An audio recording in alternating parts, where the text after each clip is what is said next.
যাচ্ছে দেখুন ঘটনা কি ঘটে গিয়েছে মানে যাচ্ছে কিন্তু গ্রাহকগণ যাচ্ছে কিন্তু দেবগণ আর প্রচারে যাচ্ছে না হরিবল মধুমঙ্গল শ্রীরাম সুরাম যারা ছিল সবাই বুঝতে পারবে যে রানীগঞ্জ যখন মাঠের দিকে যাচ্ছে না মধুমঙ্গল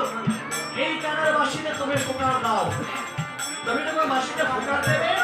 বাসির শুরু যখন শুনবে রানীগঞ্জ ভাববে যে কানাই গোচারণে আসে আছে কানাই ভেবে আবার গোচারণে যাবে হরিবল আমাদের তোর বাসি হাতে নিয়ে মধুমঙ্গল বাসিতে ফোকার দিলেন যে মাত্র বাসিতে ফোকার দিলেন কানারে বাসি বাজে না রে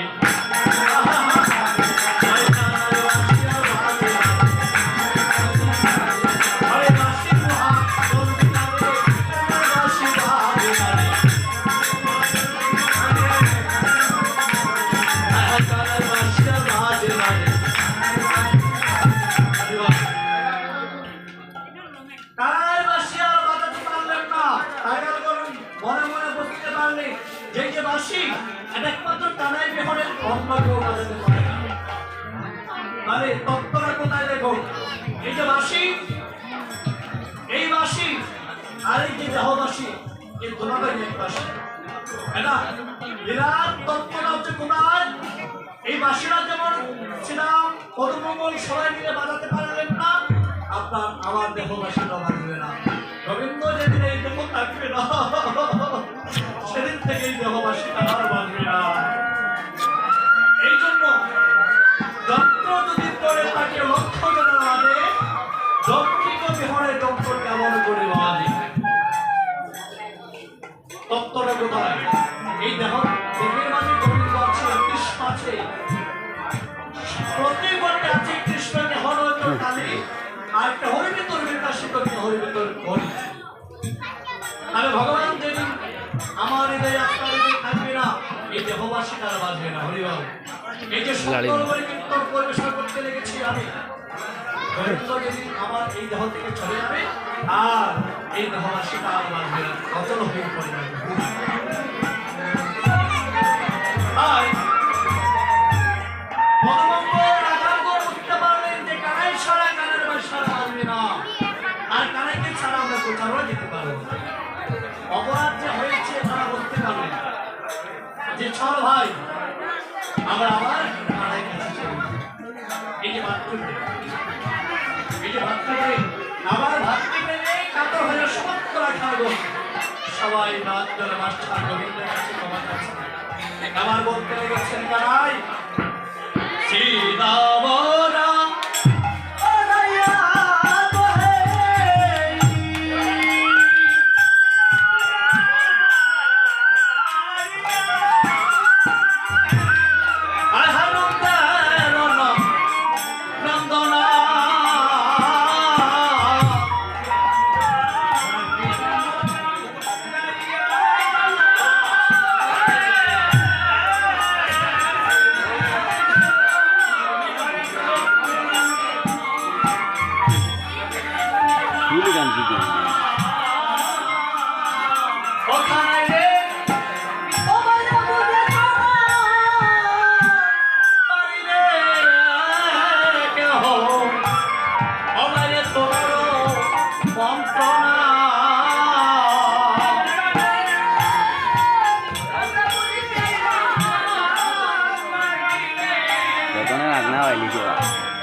বুকালা একটা দিলে হয় না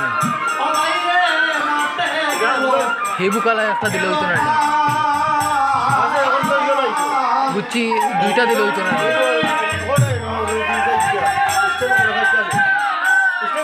ইকান না ওই যে ওখান থেকে একটা চালু না টানটা চালু করে দিলে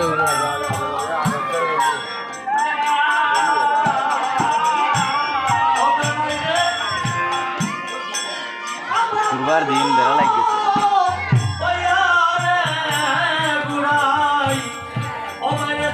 Oh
হৃদয়ছি